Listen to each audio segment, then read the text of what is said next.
everybody, and welcome to another adventure in history. Yay!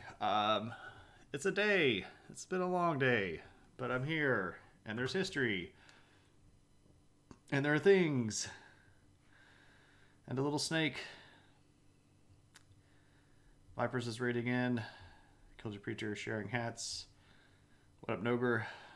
How's everybody? Yeah, it's Thursday, which means it's history time. Which means I've got to scrape together the energy to get through an hour and a half plus of grade A USDA prime beef, or just Central Asian history of the 9th century. But we get what we got, right? Hope you all are doing well. I'm not doing badly. No, it's not going to last 7 years.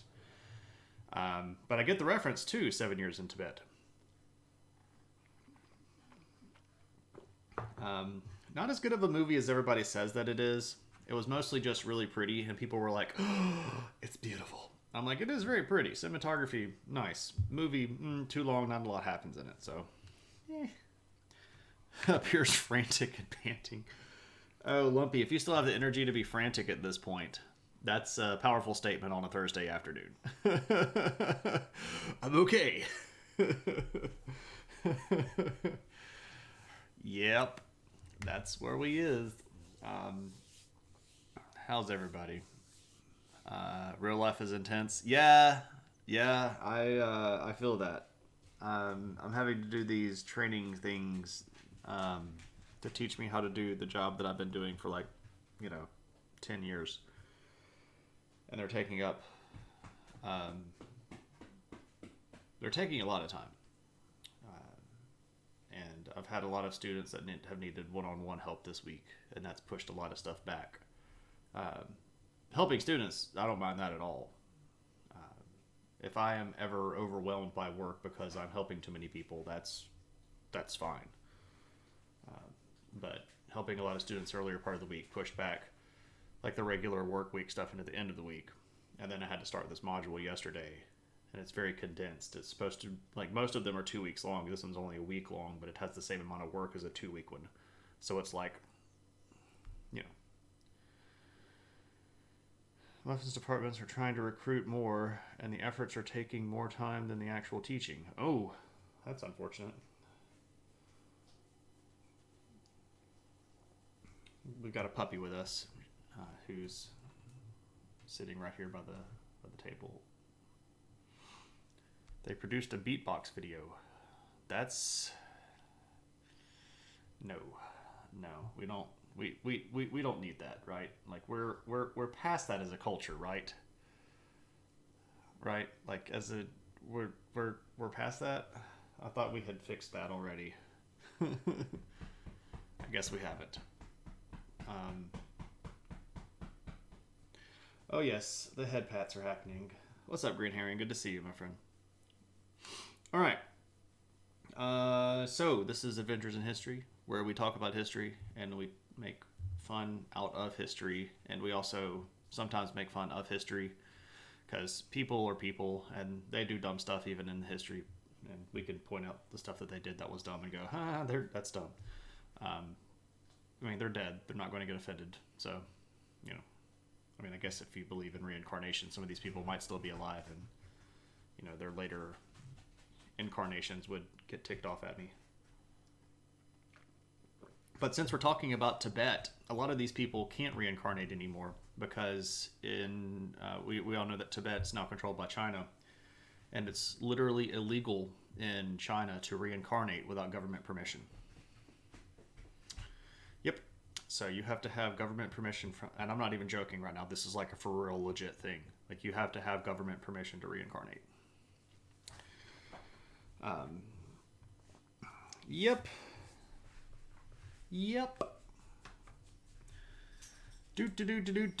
Welcome to Crazy Town, everybody. And you thought taxes were bad. Yeah, just trying to stop me from reincarnating. I'm going to reincarnate so hard. I'm going to come back as Xi Jinping's illegitimate love child. Oh. Which is kind of ironic because, um, ooh, ooh, I didn't mean to do that. Oops, man, this is what I need to be paying attention. Oops.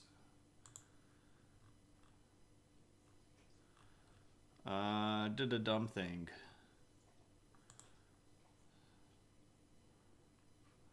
Okay, I fixed the dumb thing. Um, anyway, I was about to make a joke that everybody knows my industrial cover band, or industrial metal cover band, Xi Jinping's illegitimate love child. Uh, we we play down at the public pavilion every Friday afternoon. Um, I don't know. I'm trying to make jokes and it's just not working. So we should probably just talk about history. Um, okay, so 9th century. Again, this is the year 800 to 900, and we're going at it in a sort of turn situation. And tonight we're talking about Central Asia, and we're going to start talking about Tibet, but we're also going to move over here and talk about this. So Central Asia, Asia's a big old honking country, or continent rather. So like, the broad middle part of it here that nobody really loves as much as it needs to get loved in history. I like this area, and I'm going to talk about it. Just try to stop me.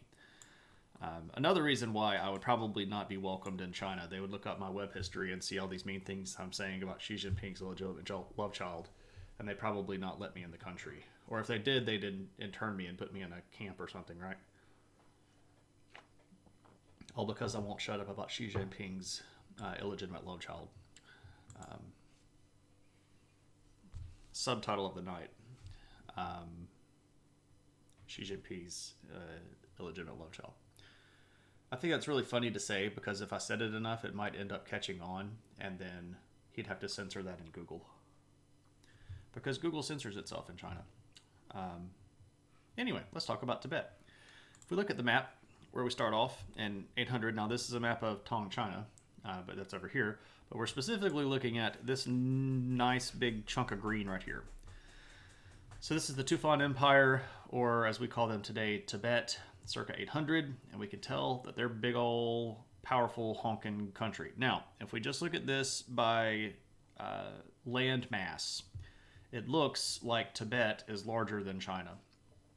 And that's Lhasa green. Their capital is Lhasa. Also, one of their more holy centers, the valley, well, you can't really see because this is just a map. But the valley right here around Lhasa is where a lot of the Tibetan emperors are buried.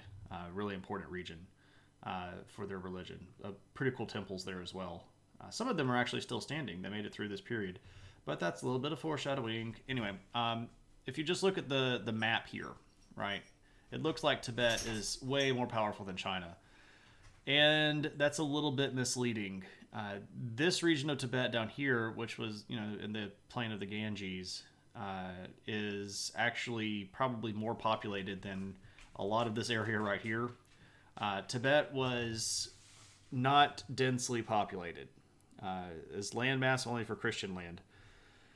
It's only for Orthodox Christian land. The Catholic land is not in communication, or not in communion.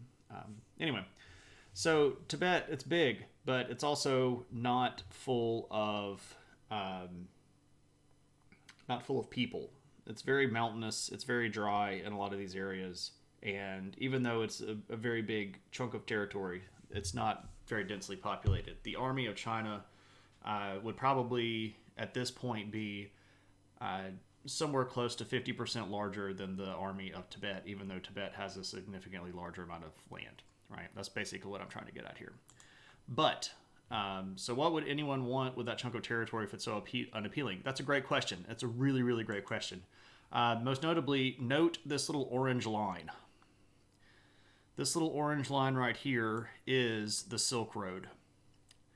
And that's why you want this territory. Because this is carrying about... at this point in history, if we were looking at like the 9th century, the Silk Road is carrying somewhere between a quarter and a third of the entire world's economy on it. So the reason you want all of this land is because you want these cities that are along the Silk Road, because every one of these cities is going to be a place where there is a lot of trade going on. And with that trade, you're also going to get lots of taxes, because every time something passes hands, you're going to get a little bit of cut out of that. And to hold a lot of this area, you've got to have, the geographic area around it to secure it. So Tibet had started with sort of a central region right around in here, and then they had expanded both north and south, and they'd taken most of this away from China during the last century, when there was this big rebellion in China called the Anlushan Rebellion. So this whole chunk right here had been taken as basically kind of a as a bribe to put the Tang emperors back on the throne. Because there were some rebels that had run the emperor out, and they went to Tibet, and they were like, help us. And they're like, well, you're going to give us these territories. And then China was like, dadgummit, okay, fine. So this was sort of a bribe. But they got these cities from it, which is, of course, again, more money.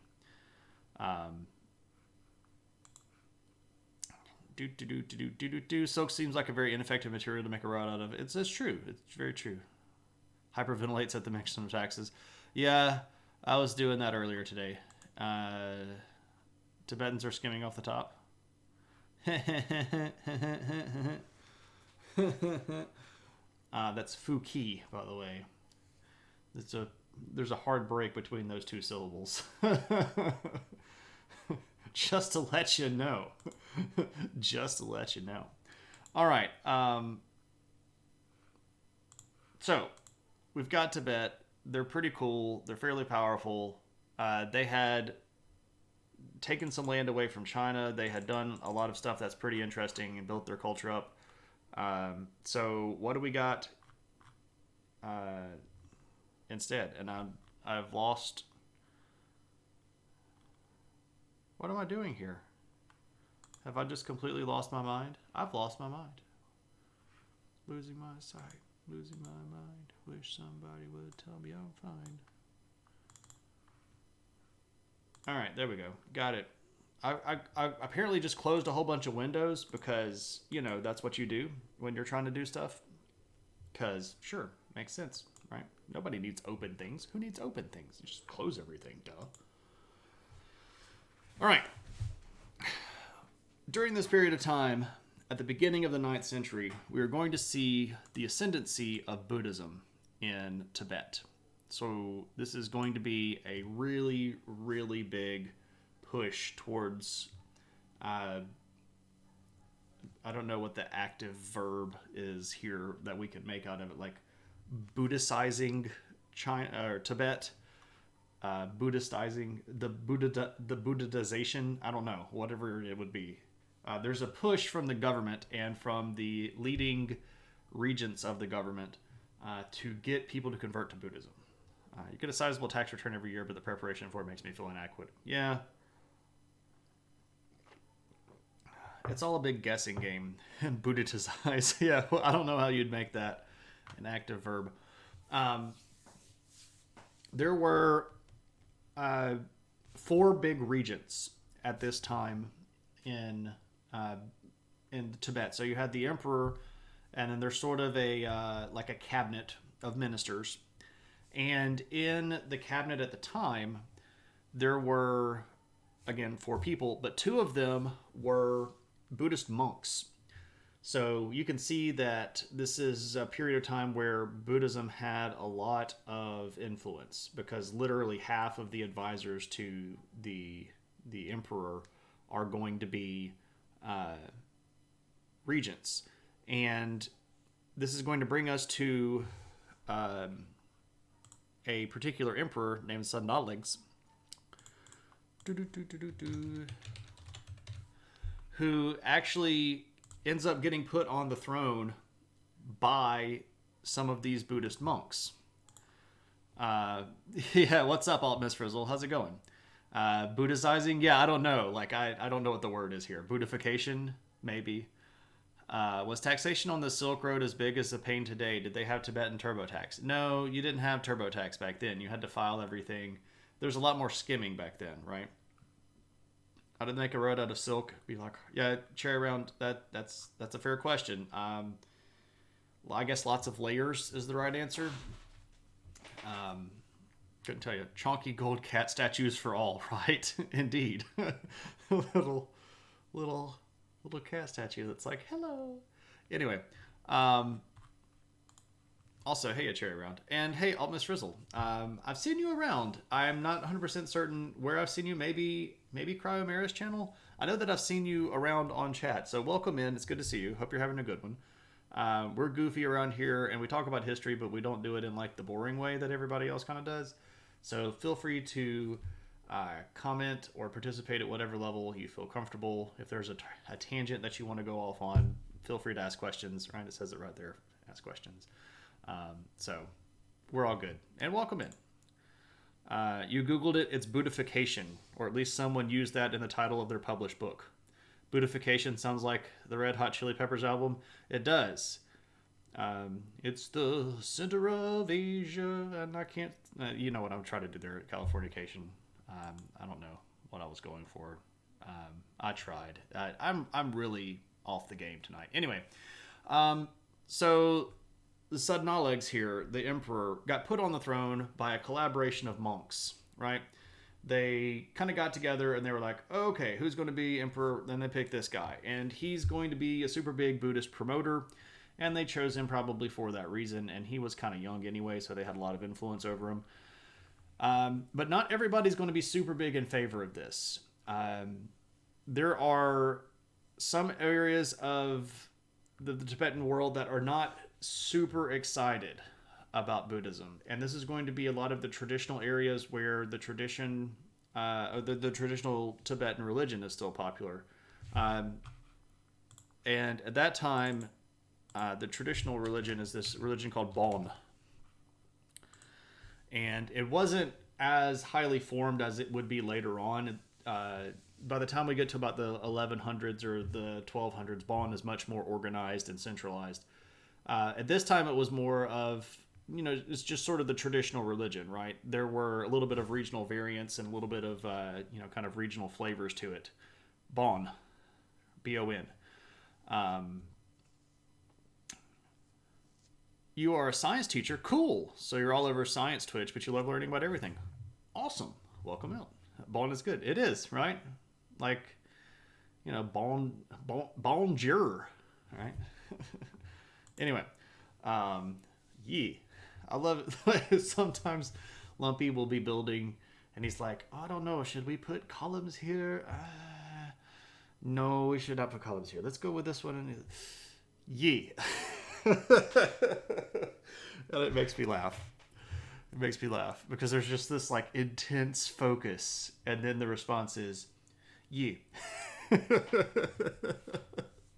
Anyway, so the southern region around the Himalayas is not necessarily super big about Buddhism, and some of the eastern territory of Tibet is not particularly excited about the push towards Buddhism.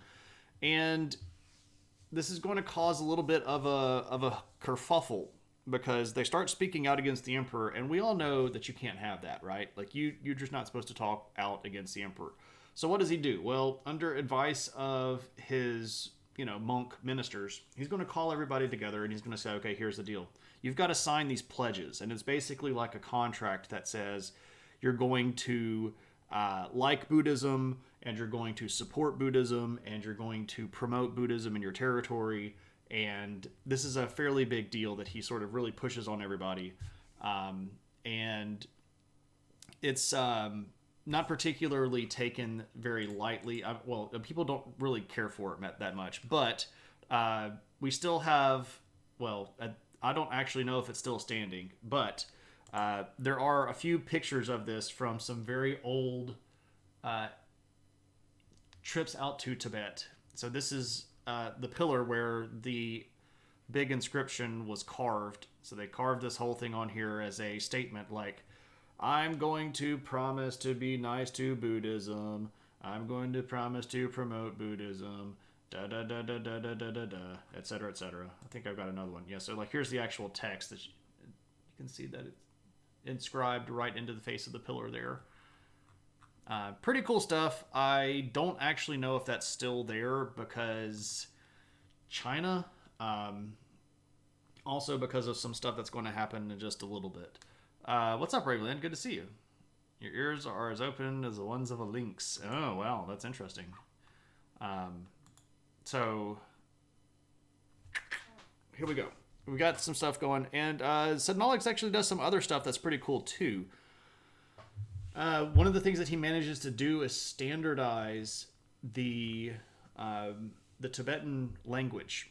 Now, I know that that's not necessarily like super sexy history, right? Like, oh, this guy spent a lot of time making sure that language was uniform. But this actually does have a pretty big impact, right? When you standardize that, you're exercising a lot of centralized control because you can tell everybody you've got to write this way, right? You've got to write this way, and you've got to write it this way. Oh, that's the sexiest thing. All right, John Collector, let's talk about etymology, right? Anyway, so there's a bunch of push towards this kind of centralization thing, and the linguistic stuff kind of comes out of the Buddhist push, because one of the things that was happening during this period of time, not just here in Tibet, but also in other places, because, you know, we've talked about China, we've talked about Korea, we talked about Japan. This whole century in sort of the larger Eastern Asian sphere is really big on making copies and disseminating copies of religious writings. You know, so this is, you know, Buddhist sutras, or this is Hindu texts, or various, you know, religious documents, and they're copying it and copying it and copying it. And one of the things that this is going to have an impact on is when Sednolix says, this is the way you write these things. You're supposed to use this language and this dialect.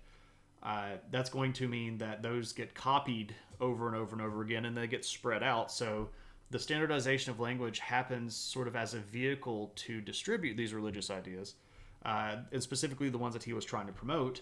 But it does have another effect of kind of centralizing the culture.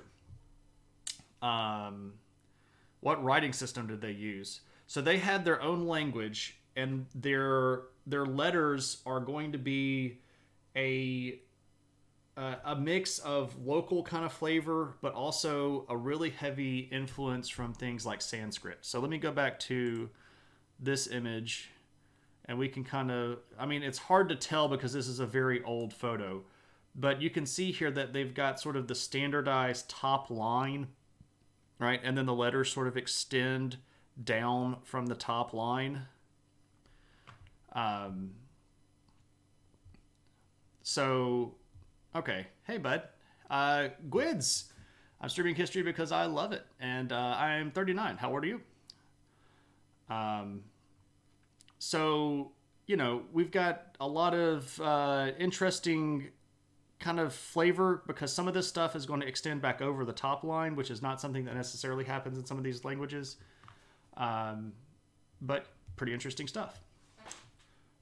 You could probably look up Tibetan alphabet and probably find a pretty good example of it. So, don't feed the trolls. Let him spin himself out. He'll be okay. Anyway, so pretty interesting stuff. And he's not really going to rule that long. He's going to go rule for about 15 years. And he ends up getting replaced by a really important guy named Rinpoche.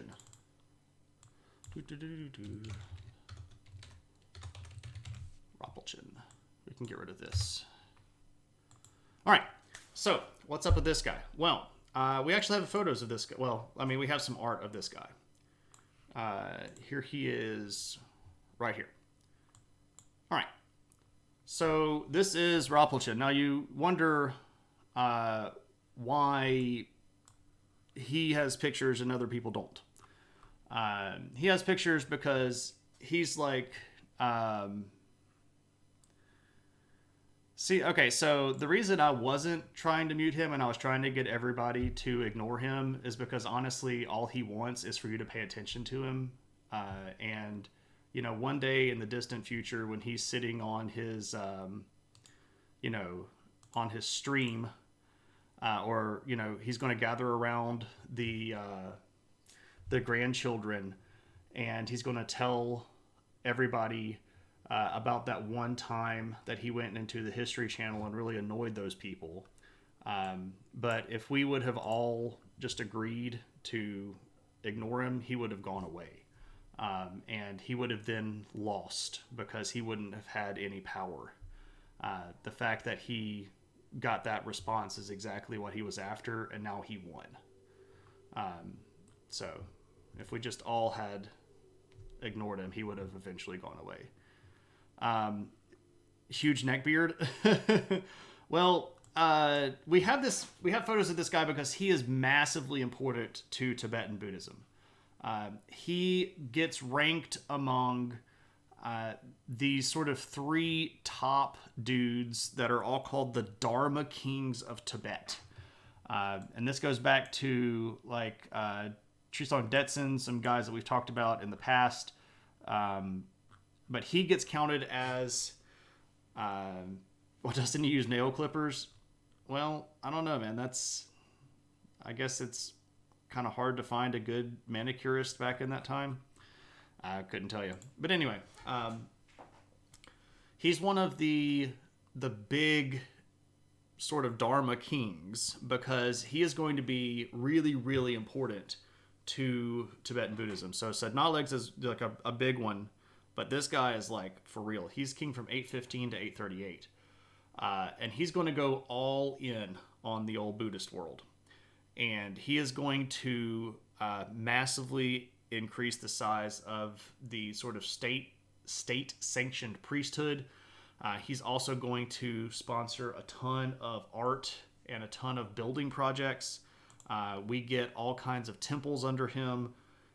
There is a sort of a Buddhist renaissance that kind of happens under his world because they're going to start bringing in all kinds of new teachings and all this stuff that's like really, really going to start pushing on kind of establishing Buddhism as a Tibetan thing, and also sort of developing their own kind of flavor of Buddhism, right? Because we all know that even now there is a sort of Tibetan flavor of Buddhism. It's called Vajrayana, right?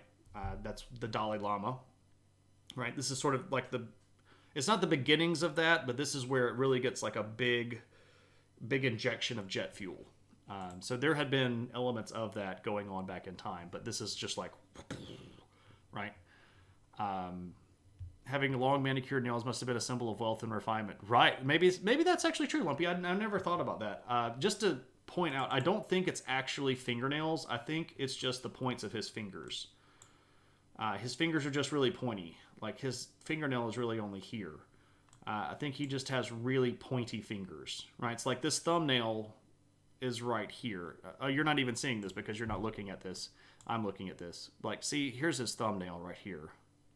And here's this thumbnail right here. He's just got really, really pointy fingers. Like, see, here's the little fingernail right here. I think that the delicate fingers is probably a better way of looking at it. And, of course, Vipers is like, look, there's a small person down here. This guy's clearly a giant, right? So what is he going to do? Well, he decides that it's going to be good for Tibet to do a lot of things like, I don't know, we should make peace. So he's actually going to start making peace with the countries around him. And he's going to go to China. And he's going to say, all right, China, look, we've had our differences, but it's time for us to set aside everything and chill out and do our thing. So we're going to make some peace. And he did. And this happens in 821. And he carved it on a big old pillar. So this is the peace treaty between him and China. And you gotta put it out in public so that everybody can see. Look, King Rinpoche made some peace. What's up, Retheus? How's it going, man? Look at all the peace. Oh yeah. Now also other neighbors, peace as well. The Uyghurs. We're gonna make some peace with the Uyghurs. There had been some border conflict stuff going on, and sometimes Tibet had fought with the Uyghurs, and sometimes they had fought against the Uyghurs, but we're going to make peace, and we're going to settle all those scores. A new country called Denzhou, which we're going to talk about a little bit next week, that had popped up around this period of time. We're going to make some peace with them, chill everybody out. So Rinpoche is like, he's the king of peace, and he's the Buddhizer and the Buddhification leader, and he's going to be really good at this stuff. I have not been to Tibet or China. I'd love to go. It's on a big pillar, so it's important and it will last forever, right? That's the thought. That's the thought, right?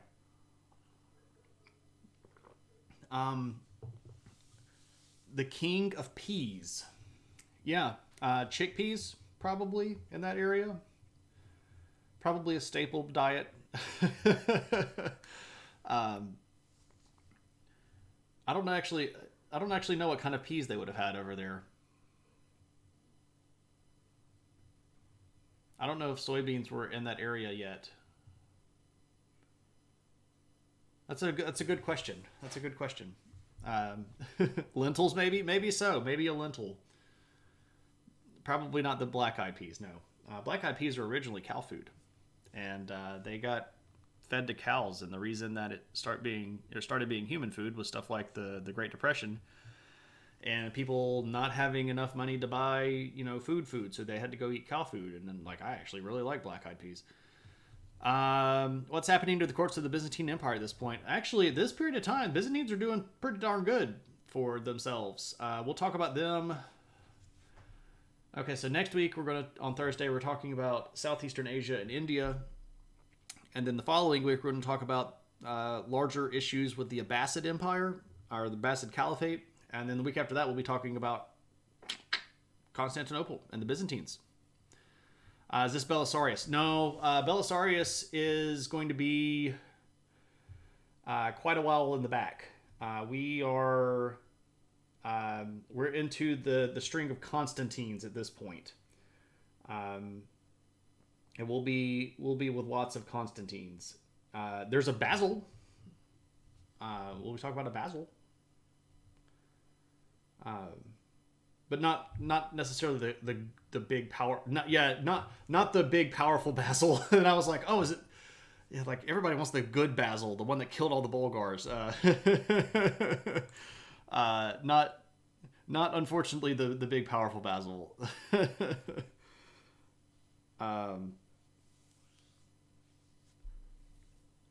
With large chunks. Oh yeah, absolutely. Anyway, so Rinpoche, good powerful king, really strong dude. Buddhism is just whoo, full head of steam. Everybody's excited. And then some stuff happens. And here's what happens. I should put this guy up here as well, I guess.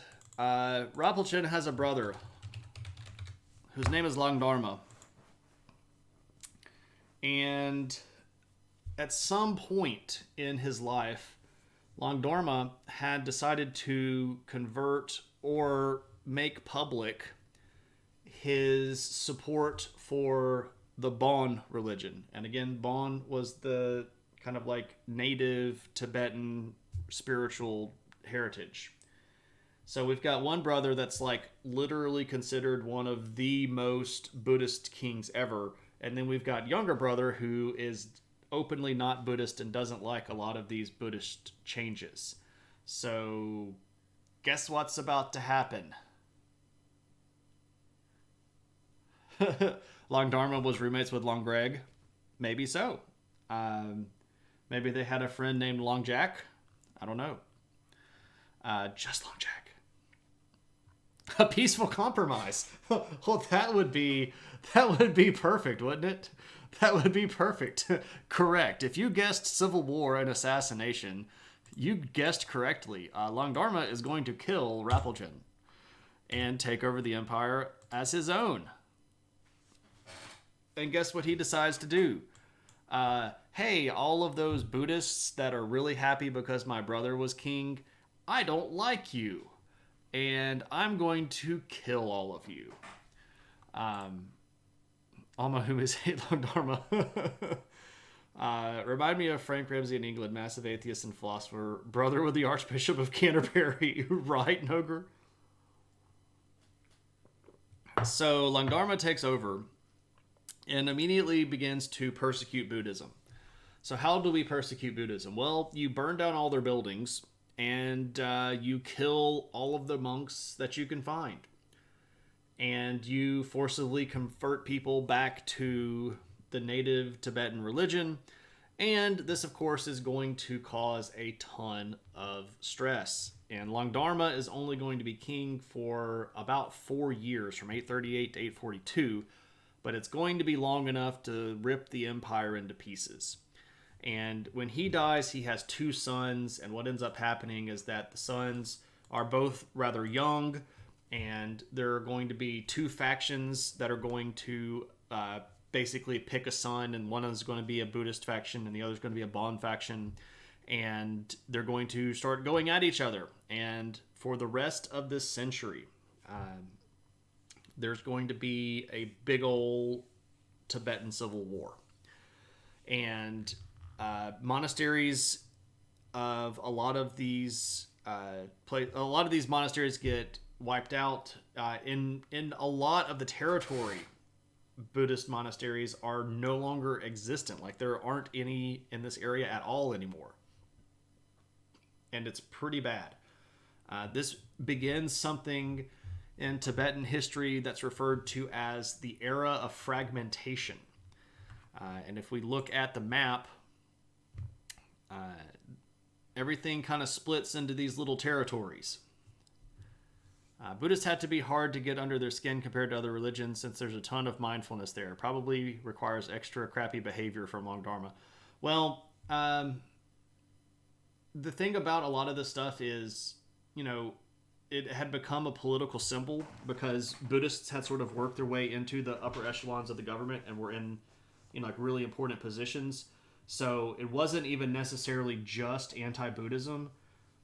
It could have just been anti this faction of the government who's keeping me from doing things that I want to do, and I'm going to just blame it on Buddhism because it's not, finger quote, naturally Tibetan, and we're going to make Tibet great again, and we're going to, get rid of all the outsiders, and we're going to go back to our traditional way of doing things, and we're going to secure our borders and protect our economy. And the populist song and dance is the same populist song and dance every time it gets hit on the radio, right?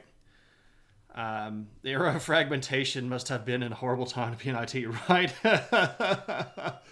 Yeah, they just couldn't find any of their files, and everything kept corrupting, and you end up with bad sectors all over the place.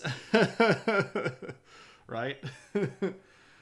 So, yeah, this is the era of fragmentation. You can see that all of these different little kingdoms just start breaking up. And unfortunately, we got to repartition the hard drive, and we've lost years of work. And this is before they had the cloud, so they couldn't have even backed anything up off site. It's horrible stuff, right? It's bad. There's scratches on the hard disk surface. It's everything bad. Blame it on the Buddha, right? So Langdharma is going to mess it up for everybody.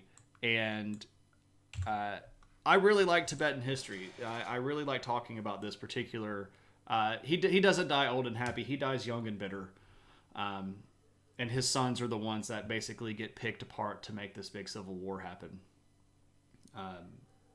They're both going to end up kind of ruling little pieces of states here and there. And like the ruling family continues to rule, but they lose most of the territory. It kind of goes back to just the original, like this region right here, the Nyingma region is pretty much what original Tibetan territory looked like before they had started expanding. So, they're going to lose all of this stuff. And this is going to be, if you can see down here at the bottom, for about the next 400 years, we're not going to have a centralized rule in Tibet. And unfortunately, what that means is we're not going to have a lot of Tibet Central streams. It's really hard to keep up with what's going on in a lot of these territories because they don't have a lot of documentary history and they don't have a lot of archaeological history. So in some of these places, we're going to have to just go. And Tibet was still in fragments. Sort of the way that we have to cover India sometimes because there are just too many political entities moving around that we can't really tell where the borders are. We can't necessarily tell who's subservient to whom, and because we don't always get India streams. Sometimes we have to just go. And India was in fragments, and it had 20 different kingdoms in it, right? Off topic, but is there an Eastern equivalent to the Vikings in the 800s? There has to be a raider force in most places, right? No, actually.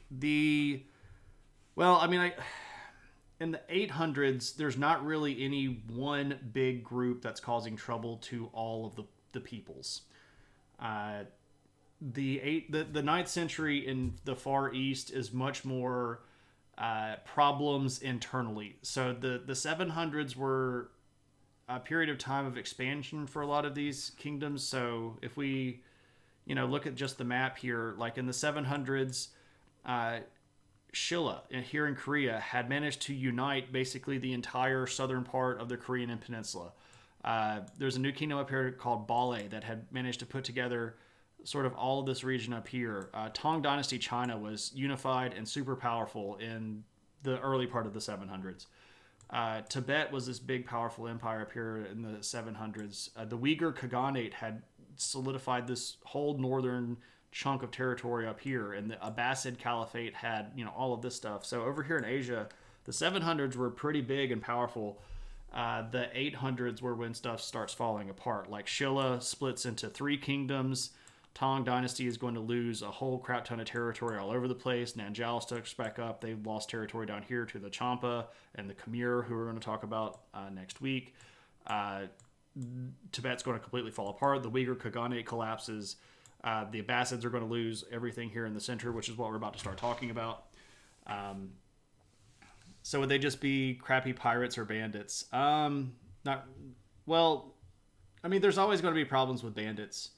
But the Chinese Navy at this point was really scary. There wasn't necessarily a lot of piracy going on in the sort of this region of the Pacific or the Indian Ocean at that time.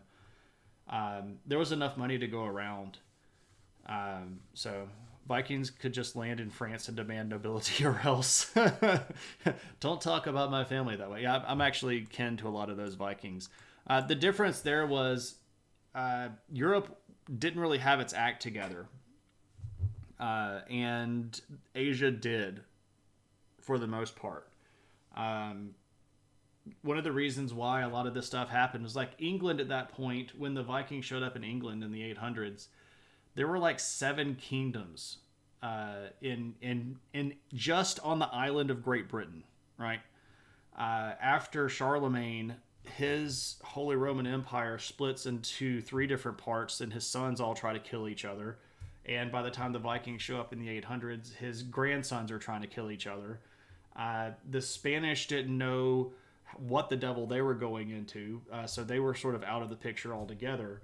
And Italy wasn't even unified. It was under partial Norman control because of Vikings again, but it also had some French people or some German people there, some French people there. So Europe was not nearly as consolidated politically speaking as the powers in Asia were during this time period. They were much more still catching back up. Because when Rome fell in the West, man, it was pretty bad over there. There weren't centralized, stable states for a lot of that period of time. Charlemagne was sort of like the apex of that, and then his empire fell apart almost immediately after he died. Well, I mean, he split it because of that stupid Salic law thing where you've got to leave something to all your kids.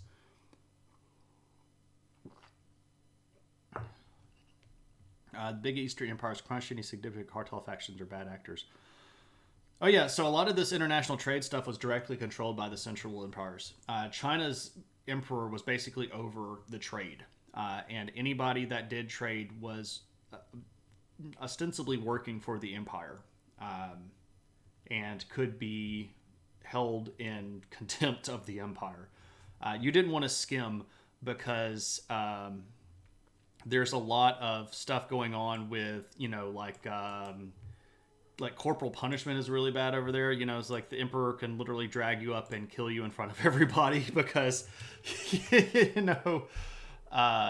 it's not something that you want to do. I'm sure that there was stuff out there, and especially in the northern parts of China, like if we look over here on the map, like this northern part of China during the 800s especially was being run by people that weren't Han Chinese. There was a group called Jidishi who were kind of like imperially sanctioned warlords that typically were not ethnically Chinese. They were other groups, like some of them were Turkish, some of them were Korean, some of them were various other groups, Kyrgyz or Uyghur or whatever. But they had been given sort of imperial sanction to kind of have some authority up in this northern region. So, everybody... I'm not trying to say that there was no such thing as crime, but there wasn't an equivalent there. Have you ever heard of Arun Anau? I haven't. He covers South Asian news and conflicts and is extremely knowledgeable of history of that region. If you ever want to talk to him about Indian fragmentation. Oh, that's cool. That's cool. South Korea is cool, but the rest of Asia is completely soulless. That's interesting. I need to learn way more about Eastern history. They're mostly the folks we trade with. Rethius, if you want to, like if you go to my videos page, I save all of my VODs. And find me on Discord.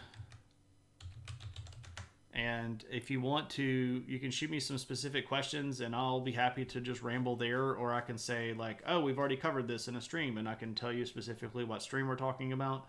And you're always welcome to ask questions here in chat. Like, I'm talking about this stuff, but if you have, questions, I'll answer those too because, I'm here, right? I wouldn't do this if I, minded. And again, it says it on the screen. So, corgis? Did I say corgis? Oh, Kyrgyz. I said Kyrgyz. Kyrgyz, like this. The people from Kyrgyzstan, right? If we put up our modern borders and we go to Kyrgyzstan, these people. No, they didn't have corgi warlords. That would be both too cute and not effective. Rethius, I wouldn't offer if I didn't care. Like, if I minded, I wouldn't tell you. You want to help found Kyrgyzstan? That's great. That's great. I seriously, I don't mind. I make a joke, and if you've been in the stream long enough, you've heard me say this before. Every time I answer someone's question about some random piece of trivia that I know, I pay myself back 25 cents of my tuition. And my goal is to pay myself back for going to college. So your questions will help me in my ultimate goal of absolving myself of the sin of getting multiple graduate degrees.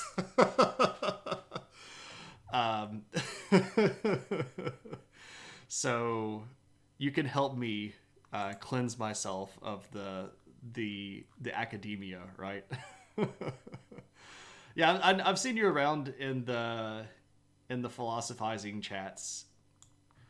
Isn't history applied philosophy? Oh, I'm not even getting into that because Noger's here, and then we'd have to start actually defining terms and stuff. And I don't know if my brain is cogent enough to have that level of debate about the terms we would need to use to then go have the debate. We would have like a pre-game debate to debate about the rules for the debate, and then we'd have to have the debate, right? History is just how it went down. History is a newspaper. It's a newspaper that people write with their own opinions, right? And it's also a newspaper that has footnotes, and people don't look at the footnotes a lot. All right, so anyway, this is the end of Tibet. The end of Tibet. Now, we've got to switch gears a little bit. And we're going to go over a little bit to the west, and we're going to talk about the Samanid dynasty. Woo! Samanid dynasty. Now, who the devil are they? Okay, so here's the story. Where we last talked about the Abbasid Caliphate. This is the group that took over after the Umayyad Caliphate. The Umayyad Caliphate is the one that took over after the family of Muhammad.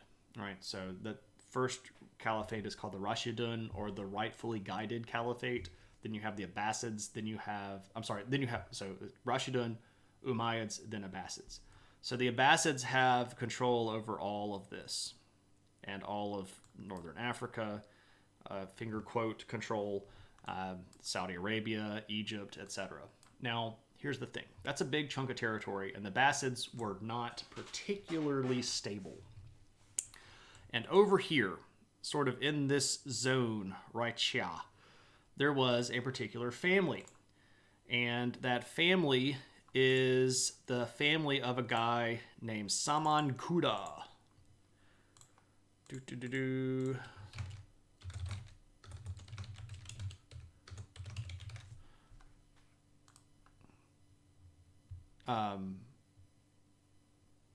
Which means that I did this wrong because I don't know what the devil I was doing. I don't know why I put it. I'm thinking. I'm not thinking tonight. Anyway, Saman-Khuda. This is a interesting fellow here. So here's the deal. He's related to the old Persian nobility. So if we go back to the Persian Empire that was around for a long time, the Sassanid Persians. They had ruled the region of Persia for a very long time. They had been defeated by the Muslim expansion.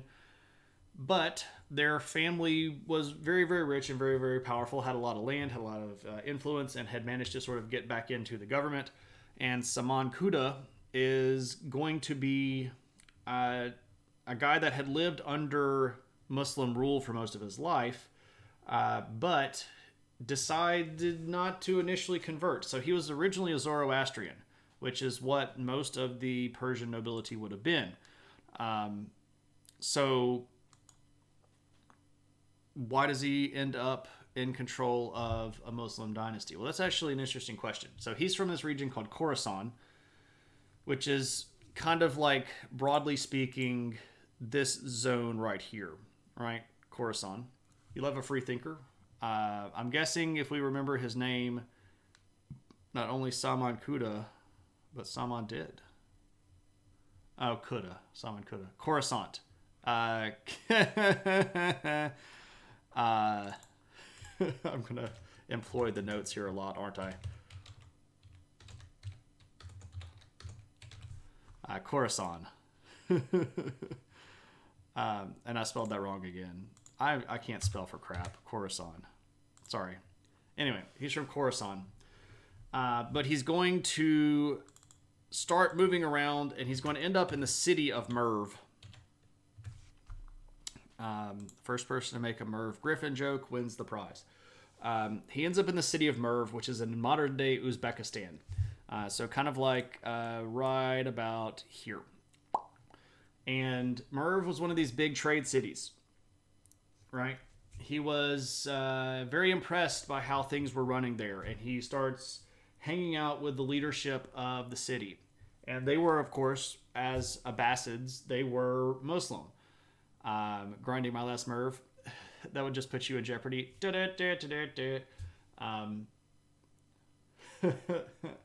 Anyway, so he's hanging out. He gets in good with the leadership, and they're like, "Man, you're really smart." And he's like, "I mean, I'm okay. I'm pretty good." And they're like, "No, for real, man. You're really smart, and you've got some good ideas. But the problem is like you're Zoroastrian, right? And we're not really supposed to be super happy that you're Zoroastrian." The Abbasids did not really like Zoroastrianism. Zoroastrianism was not considered one of the kind of acceptable religions. That's the bird religion in Civ 5.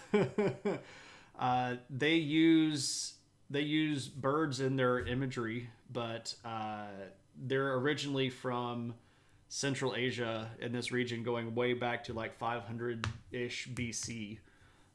What's up, Saul Goodman? Good to see you. It depends on when you think Zarathustra lived. We can argue about that. There's a lot of people that think that he lived as far back as like 1800 BC, and I don't know if it was that far back. I don't think it really was. They preferred the Lone Ranger or Zorro. Yeah, thus spake he, right? Thus spake Zarathustra. So, anyway, he wasn't necessarily supposed to be super flaunty of the Zoroastrian stuff because it was sort of a not cool language, and a lot of the temples of the Zoroastrians had been destroyed by other Muslim leaders and stuff like that. So they really start putting the whammy on him, and they're like, you really need to convert to Islam. And so he finally does. He converts to Islam, and he kind of starts ingratiating himself even more with the government. And he's really impressing people. Like, he's a really smart dude, very good at numbers and logic and, figuring all the problems out and making people happy and try to get everybody to pacify this and this and that and that and that. But anyway, long story short, word of Salman Khuda gets back to the Abbasid Caliph. And he's like, who is this guy? And you need to tell me more. So anyway, Salman Khuda's got some really big connections here. And when the Caliph figures out what's going on, Salman Khuda's family had kind of risen in influence, risen in power, and Salman Khuda had 4 sons. And the Caliph is going to go, okay, I got an idea here. Here's the deal. This family is really powerful, really good, really smart, very loyal. They'd all converted to Islam, so now we can kind of like be friends with them. And they're going to get each son is going to get the rulership of one of these big cities out in this region. And again, this region is super rich because this is like, it's Silk Road Central, right? So each one of the sons is going to get a city in the region to rule as his own. Surely no power or greed will come to a head, right? Salman Khuda doesn't live forever. He does eventually die. But his sons are almost immediately going to start fighting. When Salman Khuda dies, the brothers just start deciding who gets to take whose city. Because that's what brothers do, right? Blah, blah, blah. By the time we get to the 880s, there's going to basically be just 2 of them left. And so, by the way, Salman Khuda is going to die around 819. 819. And so for the next, 40 or so years or 50 or so years, his family is going to argue over stuff. By the time we get to about 70 years out, there's only about 2 sons left, or 60 years out, about 2 sons left. That must predate the bro code. Yeah, this does. It does. And what's going to happen here is that they're going to they're going to go at each other. Now, they had been expanding, and some of the sons had been fighting against other things. And of course, now we're 2 like grandsons of Salman Khuda who are running some of these things. Anyway, long story short, we're going to end up with some interesting developments here. And I think that I've neglected showing you some photos. No, I haven't. I tried to look for stuff, but I couldn't find it. Anyway, we're going to end up with a guy named Ismail Samani. I'm going to put this on 2 lines. Ismail Samani. All right. Now, Ismail Samani is going to be the guy that unifies all of the different Samanid territories. So there's going to be a fairly large war between all of them that lasts for about a generation and a half. But he's the one. This dude's like a great-grandchild of the Fighting Bros. He's a grandchild of the original guy, Khuda. And he's going to pretty much be the guy that puts the Samanid dynasty on the map. He is going to take over the territory, and he's going to establish himself as independent by defeating another regional rival. And we'll talk about them in just a second. But Samani is going to rule from 892 to 907. He's going to be the first, basically, emir of this region. Interesting stuff about the Samanids, though. These people are really fascinating culturally. I can show you this. So this is the tomb of Ismail Samani. And we get a big mix of really interesting imagery here. So first off, it's got the good old-fashioned Muslim use of decoration by pattern, right? You don't see a lot of imagery being used in the early Samanids. That will change pretty drastically in later Samanids. And I'll show you some stuff in just a second that kind of shows where they're going. But you see this really cool repetition of pattern and structure.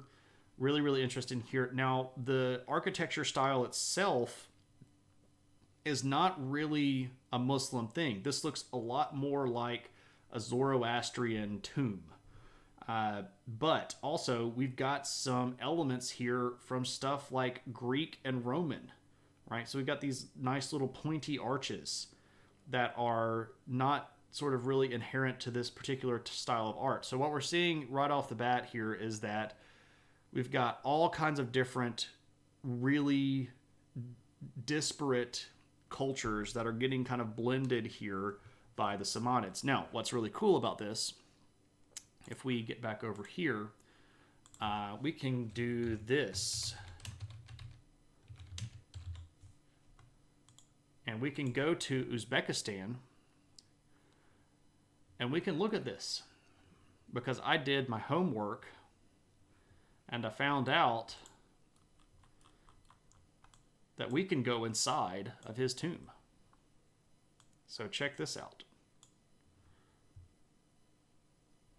Ba-ba! So this is the inside. And we've got a good old-fashioned Roman-looking dome here. We've got our repetition of pattern as a nod to our Muslim heritage. We've got our pointy arches. This is really cool stuff. So, if you want to go to Uzbekistan, this is one of the cool things that you can go see. The first emir of the Samanid unified dynasty. You can go check out his tomb. Pretty cool stuff, if I don't say so myself. Anyway, so the Samanids are going to set themselves up pretty well. And they're going to have... Oh, we got to zoom way on out now, sorry. Zooming. And we're going to go north. All right, there we go. All right, what's up, Sci-Fi? Good to see you. So the Samanids are going to take over this whole region right here. And Ismail Samani is going to rule a big old chunk of territory here in Central Asia. And again, this is rich territory. It's the Silk Road. You want to hold this territory. It makes you very, very rich. Now, Abbasid, Samanid, Sassanid, Safavid. I wonder why I can't keep this region's history straight.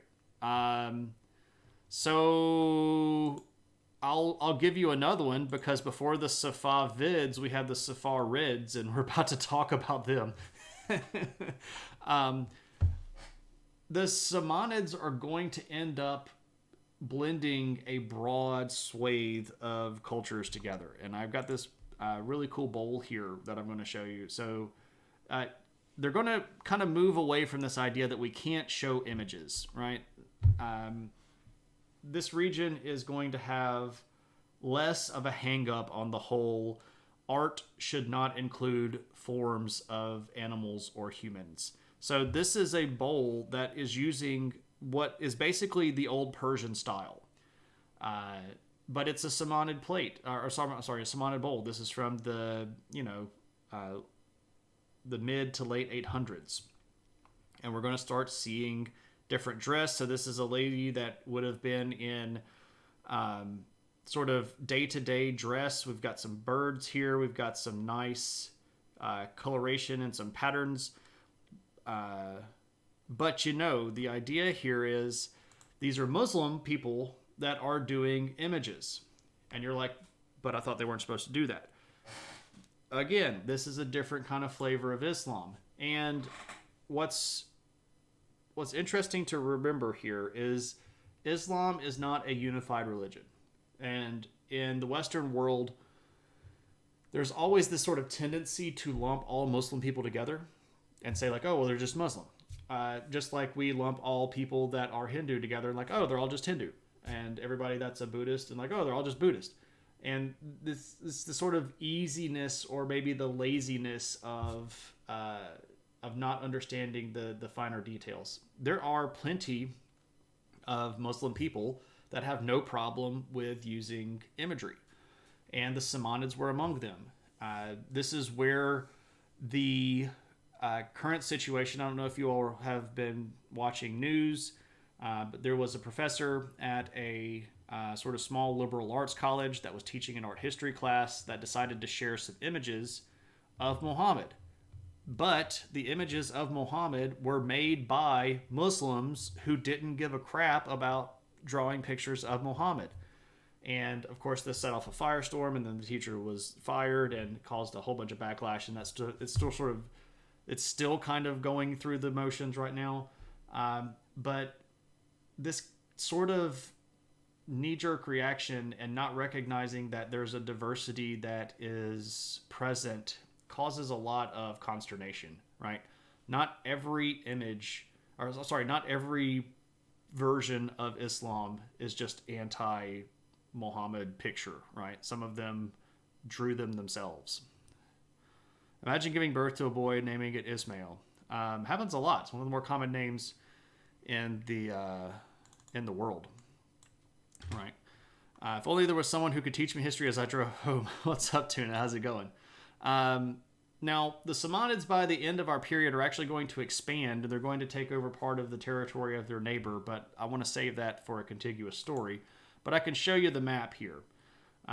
They got a big old chunk of territory, and it's a lot of Iran, parts of Pakistan and Afghanistan, parts of the other stands like Kyrgyzstan, Tajikistan, parts of Uzbekistan.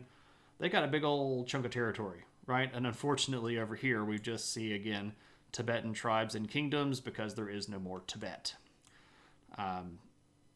So there's the Samanids. Nice big chunk of territory, lots of money moving through this area. And of course you can see the Abbasids over here and you're like, oh man, what happened to the Abbasids?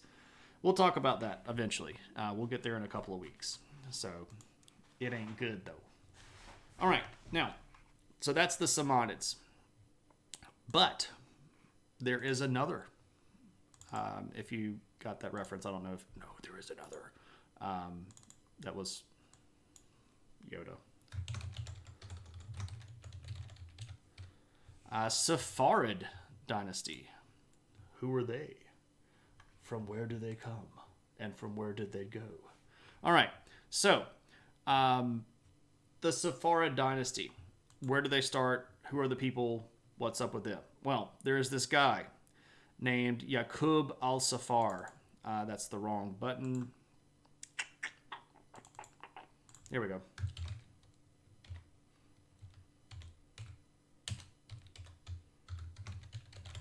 Yaqub al-Safar. And he's got an interesting rise because he's basically a poor dude. He starts off super duper poor. And his last name, al-Safar, is sort of an indicator that he was a sort of poor coppersmith. He basically just did whatever he could to get by. And he was born in what is the modern day area of Western Afghanistan. And he's not really going to have an easy life. He was, again, poor, scraped to get by, and he's going to end up kind of falling in with some smaller groups that were not happy with the Abbasids. And he starts off kind of as like a grunt, like a low-level, foot soldier kind of dude. but he's eventually going to work his way up to the leadership of one of these sort of rebel bands. Now, I know Rethius was asking earlier, like, where are the Vikings? This is not the same as the Vikings, but if you wanted to know about small armed insurrection groups, Yaqub al-Safar was, and by the way, that's not his whole name. His whole name is Yaqub ibn al-Layth al-Safar, but I don't feel like I need to type the whole thing out. If you Google Yaqub al-Safar, you'll come up with his information. Anyway, so, what's up, Ticker? How's it going? By 861, he's sort of the head of this band of dissidents that's trying to push back against the Abbasids, and he starts taking over other territories. He's going to take over some nearby cities, and he's going to expand his army. And it's not too long after this that he decides that he's going to just declare himself Emir, which is sort of like a king, right? And when he does that, a lot of people are like, you know what? We also don't like the Abbasids because they're not really running things as well as we would like for them to do it. Also, this region is just ethnically different than the Abbasids were. The Abbasids were Arab, and this area was very much not Arab. And the Arab ruling class was really just a sort of like Eminem thin coating over a much different populace.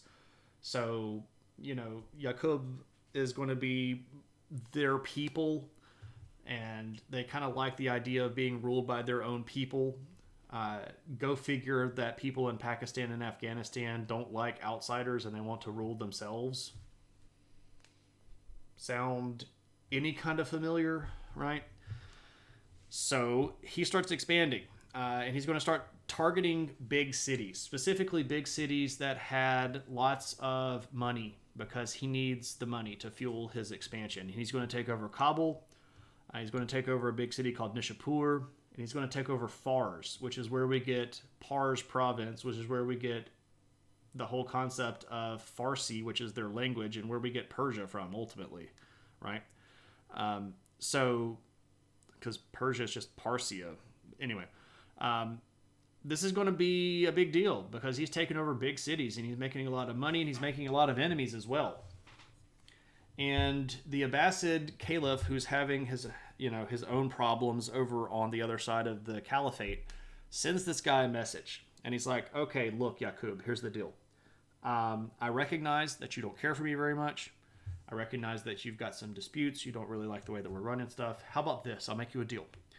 If you agree to stop the insurrection, and if you swear loyalty to me, I'll just make you king over all the area that you control, and I'll recognize your regional autonomy. And Yaqub's like, I think you're doing this because you're weak.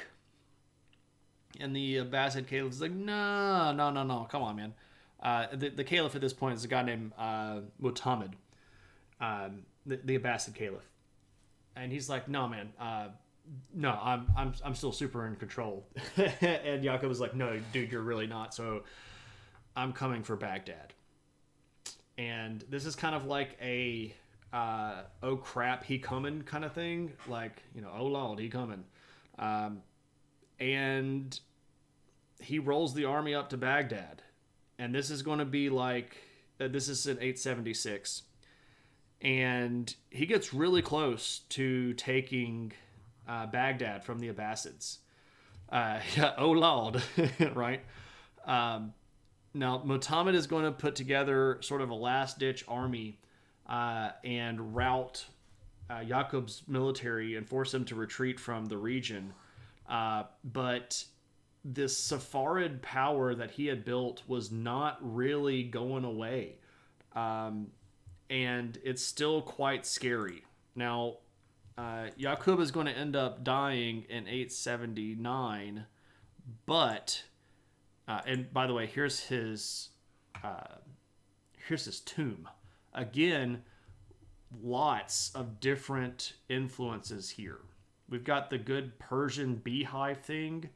This is really reminiscent of Zoroastrian architecture. But we've got our nice, again, our trellised windows that are going to be our nod to our Muslim family and faith. It's reminiscent of Madonna. Yeah, it's pretty cool stuff.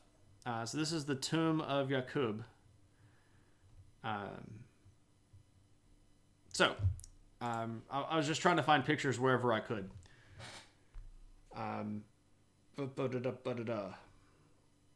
But he dies, and he's going to pass his throne to his son, whose name is Amr. And if I could type here, is that it? Yeah, there we go.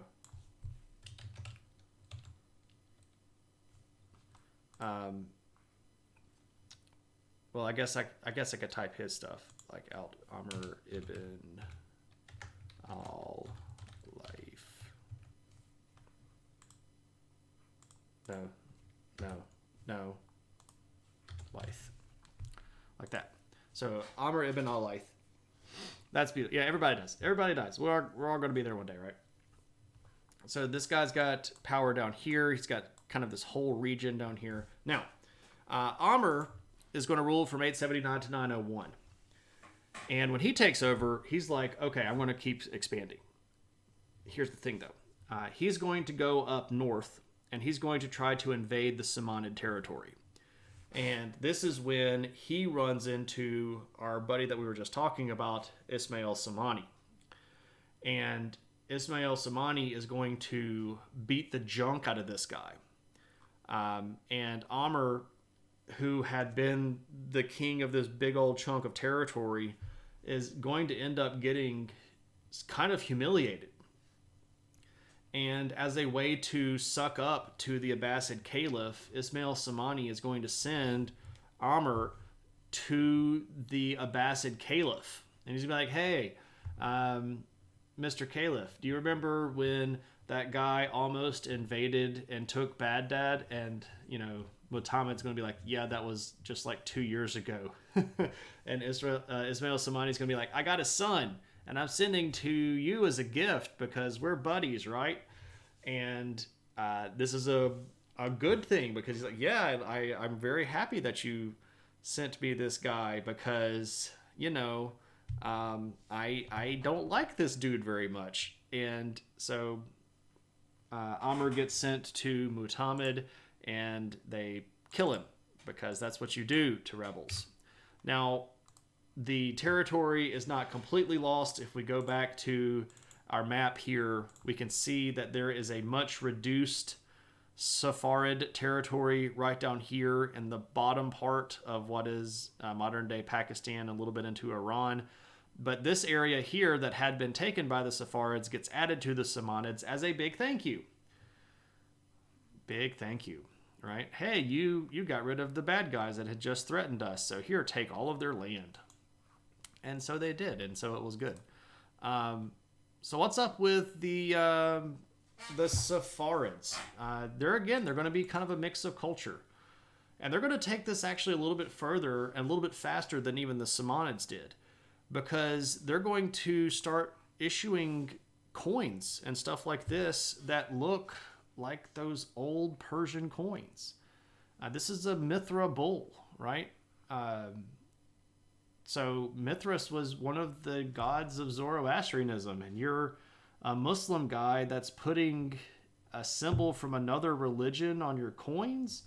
And here you've got a guy on a horse, and this is kind of like bringing back Indian themes of I'm going to, send my horse around my territory and conquer everything, and you can't mess with the horse. And there's a lot of stuff going on. So this is a Safarid coin. It's from about 870. And these guys they're going to kind of lean in really heavy to this whole thing of we've got our own culture and we've got our own thing. And if we want to do Persian stuff, we're going to do Persian stuff. And if we want to do Hindu stuff, we're going to do Hindu stuff. They also take it a little bit further in that they don't speak Arabic. There's even a point where, so Yaqub, who's again, he's born in this Persian territory, he didn't learn Arabic because, again, the Arabic ruling class was just kind of this little crust of society. So the Safarids are going to say, we only use Persian. That's our language of government. But anyway, there's this story where Yaqub heard these Muslim priests doing this kind of prayer, and he looks at somebody and he's like, "What the crap are they saying?" And somebody has to translate it for him, and he's like, "From now on, just have them do that junk in Persian." But that's actually kind of problematic, right? Because in Muslim faith, or in the religion of Islam, Arabic is the language of God, and you are not supposed to translate things out of Arabic. So if you're like reading the Hadith or reading the Quran, you are not really supposed to do that in any other language but Islam. And the Saffarids are just like, but we can't read Arabic, dude. So just like write that junk in some Persian for us.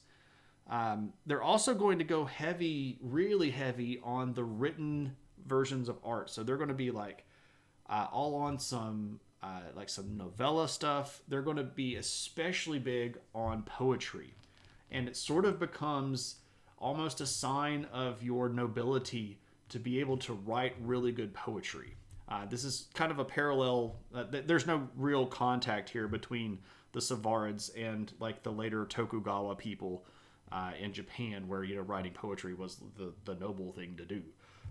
But poetry becomes really important to these people, and there's a lot of really rich cultural development here, where you get a little bit of a lot of stuff, and the Islam kind of becomes the shell, not just Arabic culture, but kind of like we're even going to kind of do Islam our own way a little bit.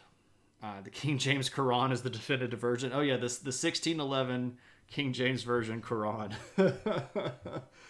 Oh man. I used to work at a bookstore, and I had a particular lady come in, and I'm from the Deep South, by the way, and she wanted me to order her, the store sells Bibles. She wanted me to order her an original 1611 Bible. And I said, okay, do you want me to order you a modern version of that? Right? Like, they've taken the 1611 text and they've just translated it into modern English. And she said, no, I want the original 1611 text because that's the only one that God wants us to read. And I'm like, okay, I'm going to be a butthole about it. Like, okay, I respect your beliefs, but I'm going to tell you, like, if I order you this book, you're not going to be able to read it because it is not in modern English. There's going to be a lot of words that are not spelled the same way. Even some of the letters aren't going to be used in the same way. Like S's and F's are going to be switched out at the beginnings of words and stuff like that. I'll order this for you, but I really think that what you want is a modern English translation from this particular 1611 book. And she's like, no, I know exactly what I want. And I'm like, okay. So of course I order her the book, or the version of the Bible. It comes in, she gets it, goes back home and calls the store like an hour later yelling at me. You bought this, or I bought this wrong thing because you sold me the wrong thing, and all the da da da da da da da da da da da da da da da da da. Like exactly what I had told her. I can't read these words aren't even you got some wrong translation. And I'm like, I tried to explain this to you before I even ordered this, that you were probably not going to be comfortable trying to read this. And that just got wrong. She brought it back and yelled at me and then talked to the manager, and it was a whole thing. Because like the 1611 version English is not the English that we speak. Words aren't even like grammar. Yeah, exactly. It's not in 21st. Yeah, 1611 is just like a serial number, right?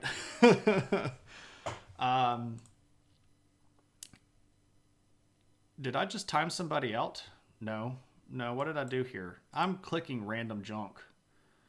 And I don't know why I'm clicking random junk. I guess I pinned something that Lumpy said. Okay, I don't even know how I did that. Unpin.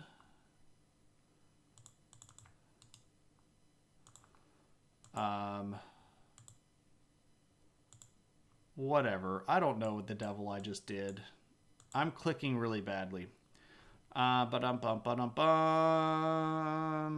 Where can I buy that? How's your Arabic exchange? Assalamu alaikum. It's not so great. I know enough Arabic to get myself in trouble. In my expert estimation, who was the first Karen? Oh man, I actually have a picture of this, but I don't know how long it would take me to find it. Uh,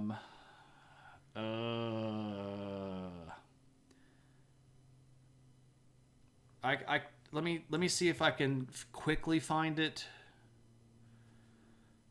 I don't know if I can because I have so many friggin' pictures. This would be Turkey 2016.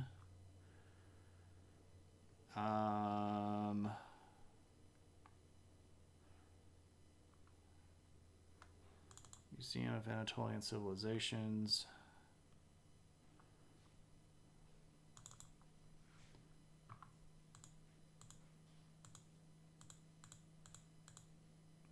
Treaty text, nope. Nope.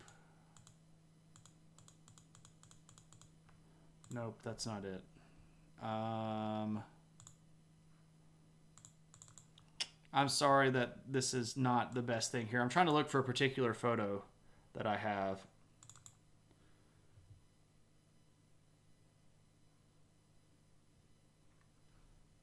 I think it's this one.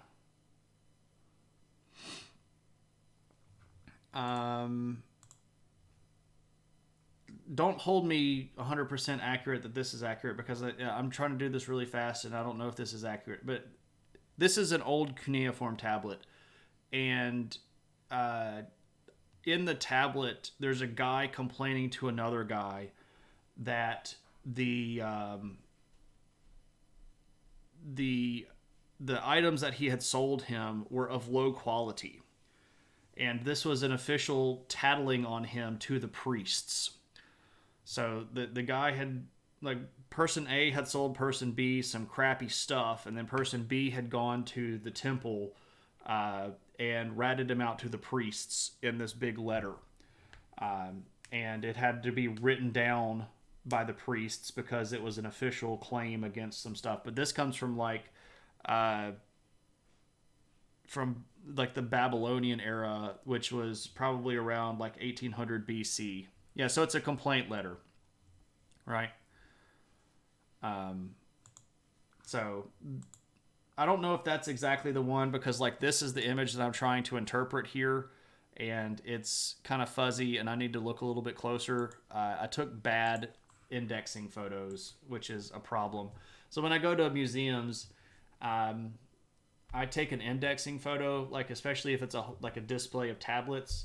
I'll take here's the display of the tablets, and then with the tablet I'll take a picture and make sure that I get the little thing beside it so that I know what I'm looking at.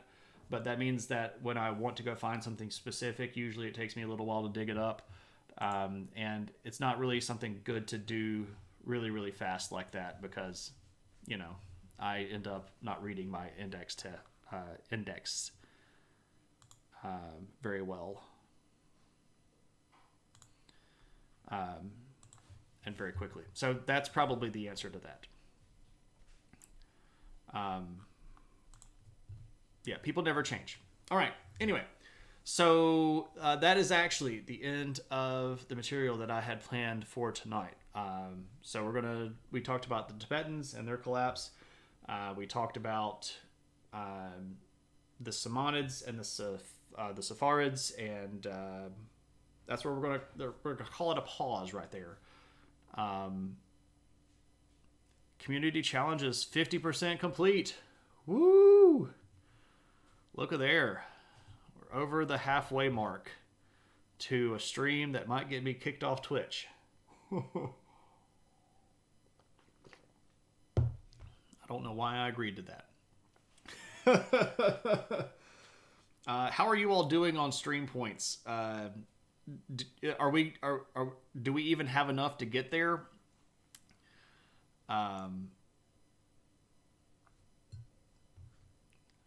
Do we legitimately have another 500,000 stream points between you all?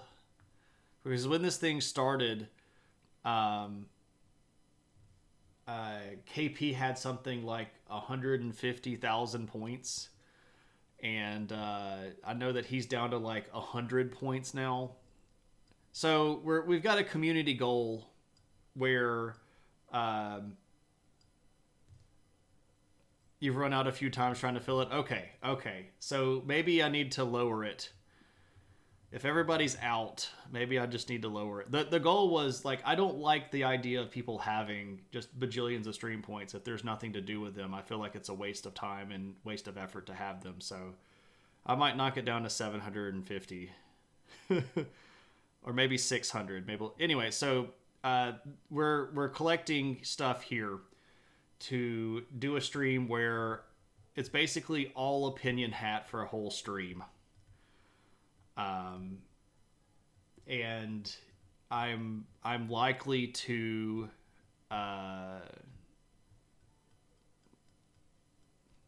I'm likely to get in trouble.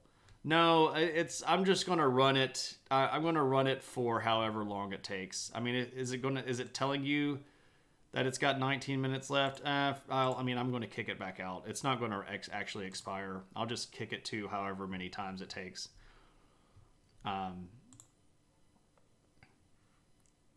Let me just go do that right now.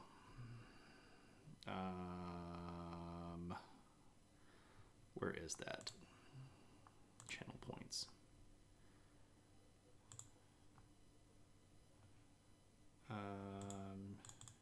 You.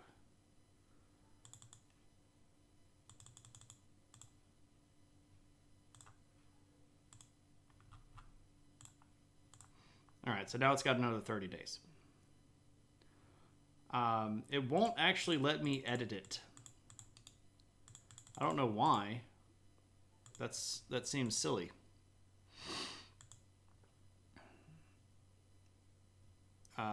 Yeah, and like there's not any way for me to change that. I can't change how much you can donate. You can only donate 2,000 at a time, and I can't change it once it's started, I guess. We'll do it when we hit 600K. I'll just leave it running until we hit 600K, and we'll go from there. Or I don't know, maybe I should. No, I'm not going to do it right now. I need to prepare mentally for what is inevitably going to be me saying a lot of cuss words on stream. Yeah. Anyway, do we want to spend any points on anything else? Does anybody have anything that they want to ask about point-wise? Anybody want to ask any other questions? Otherwise, I am going to be quite happy to bugger on off with a raid. Because honestly, I'm tired. And my brain is only what I might call potentially functioning. So, yeah.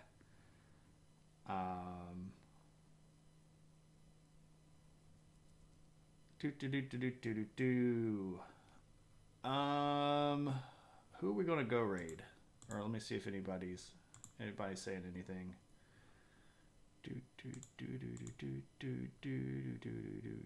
Don't know what to do. I've got to go to the control panel if I'm going to do anything. Man. It's just not working. What's in the news? I don't know what's in the news.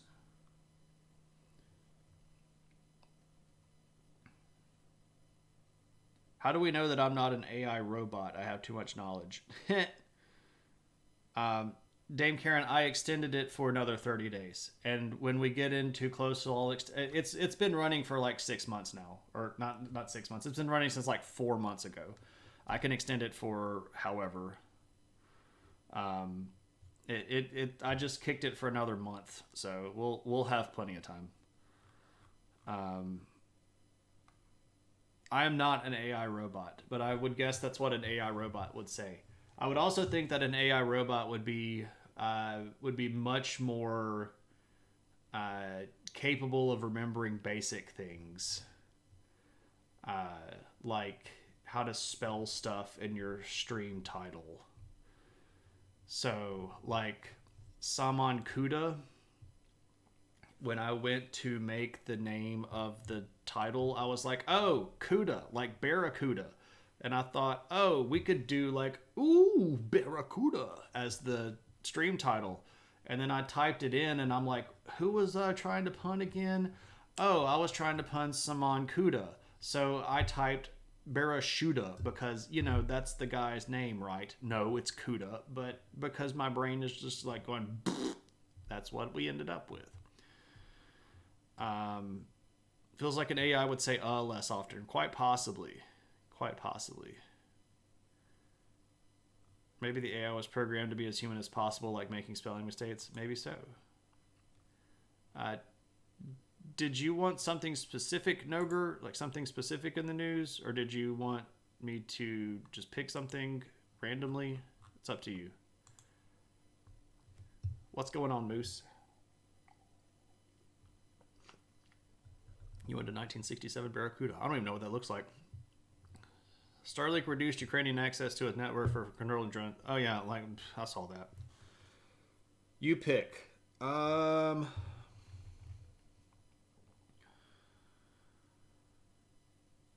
guess it would probably be the earthquakes in Turkey and Syria. That's kind of the biggest thing going on right now, but I'm pretty sure everybody knows about that. So I'm less inclined to talk about it because I'm pretty sure that everybody is at least aware that it happened. And I try to talk about stuff that's not getting coverage when we do What's in the News.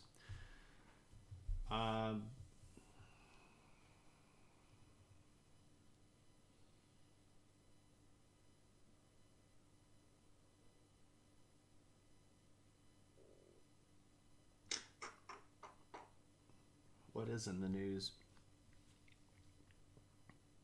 Rishi Sunak shuffled up the British Parliament. I'm not the Parliament, the cabinet, because the British economy is not doing anything, despite the fact all of his policies going into play. So not really a lot of positive activity there. So we're going to shuffle things up, and this is going to somehow magically make the economy work better.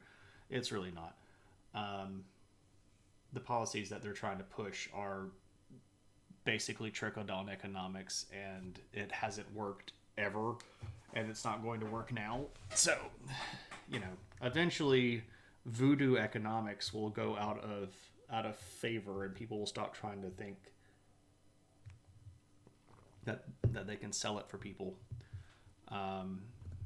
What about the law the mayor of Jackson called some of the most oppressive legislation in our city's history? I can talk all about that, Vipers.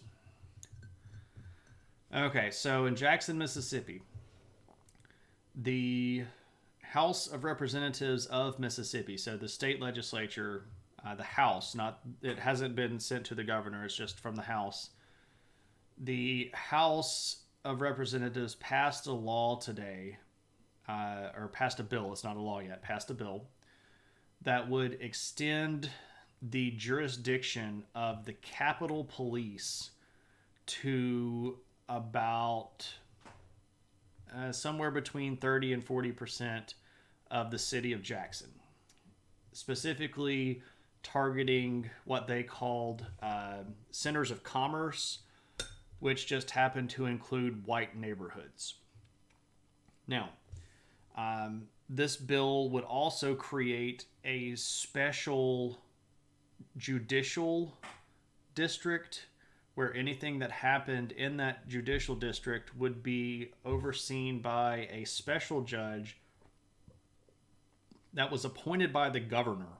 I'm sorry, by the government, by the attorney general. No. Appointed by the chief justice of the Supreme Court of Mississippi, who's a white guy. And the prosecutors of this area would be appointed by the attorney general of Mississippi, who's a white lady. And Jackson is a city that's about 80% black. So what the state is proposing is to take over a chunk of the capital city that has basically mostly white residents, and then make a special court that would try any crime under special jurisdiction under judges that aren't subject to the people that actually live there, because they're appointed judges, not voted on judges. So, yeah, it's kind of sketchy. But that's just kind of par for the course for Mississippi legislature, because the Mississippi legislature is notoriously racist. Mississippi has the highest per capita percentage of black and African American people in the country. So Mississippi is about 38% black, and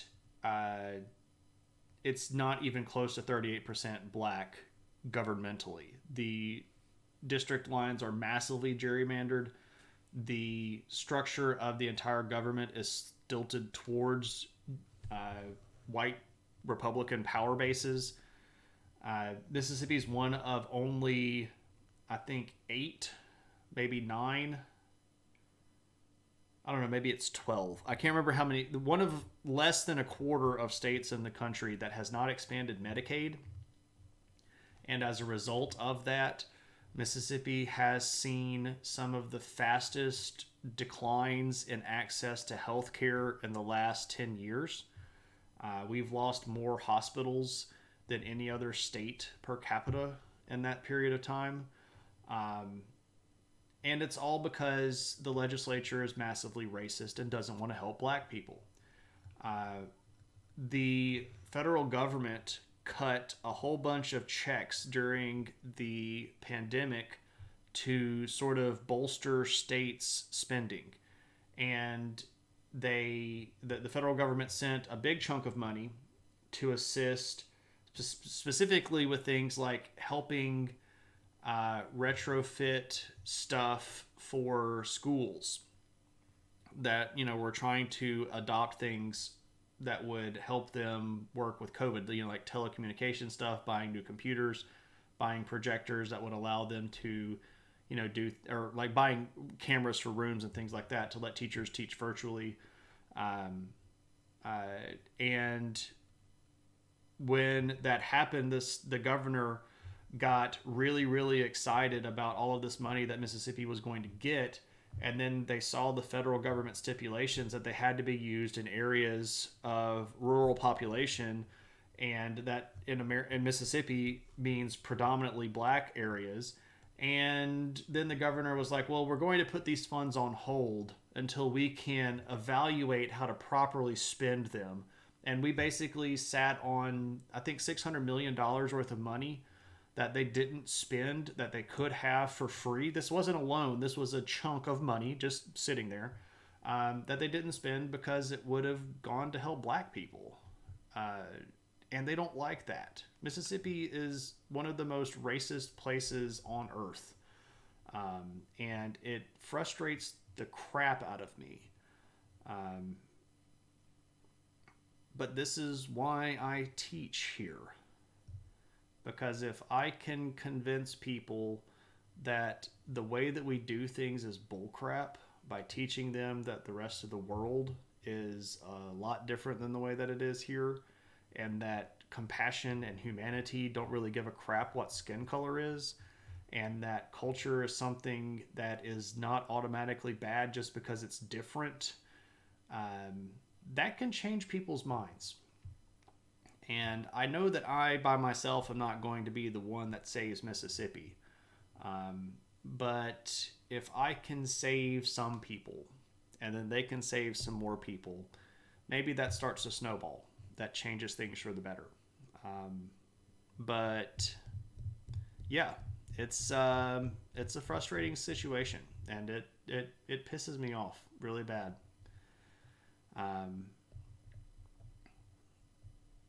Our governor sucks. He is a horrible human being, and I'd say that to his face. KP was a mod in the chat, was called by a pollster asking questions about whether or not KP would support the governor in the next run, and KP said, I'd vote for any Democrat on the ticket just to get rid of that guy. And I was like, I hope that scared the crap out of them.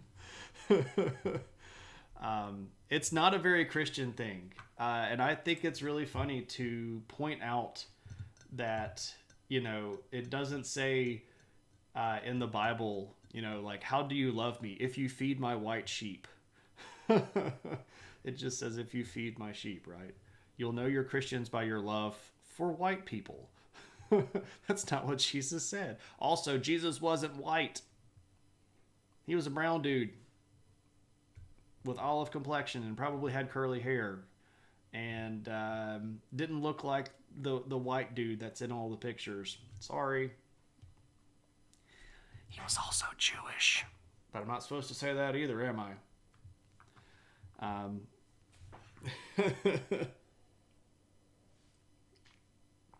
So, not a big Arabic nose. He was a Semitic person. Semitic people and Arabic people are different. So, it's important to recognize that. But let's go do a raid before I get wound up and start giving you the all opinion hat right now. I don't have the gas to make that work at the moment. Who are we going to go raid? Who's streaming right now? I think we just raided them.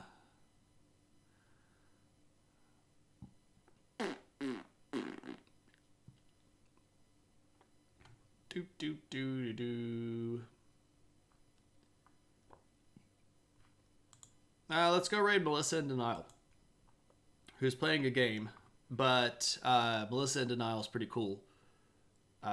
Vipers, just hang on, and I'll talk to you like in like 45 seconds. Anyway, we're gonna go raid Melissa in Denial. I'm gonna raid and say hello and then immediately leave. Melissa's an Egyptologist, and she's really cool. And she's playing a video game right now, but you should give her a follow anyway, because sometimes she's talking about Egyptology, which is friggin' amazing. And I really like Egypt. It was the gateway drug to my history addiction. When I was a little kid, I really dug Egyptian history, and it sort of became the thing that made me who I am as a historian today. So, thanks everybody for the chat. Hope you're having a good one. I'll see everybody next Thursday, because we don't have a viewer request next week. Thank goodness, man. I'm tired. Maybe this weekend I can do some Gundam stuff. I hope so, but I can't promise. Anyway, I'll see you next Thursday, and we'll talk about Southeastern Asia and India. It'll be a good time. We'll talk about Khmer Empire and Nanjao and civil wars in India, and it'll be fun times in culture, and we'll do all that kind of stuff. But anyway, until then, take it easy, my friends.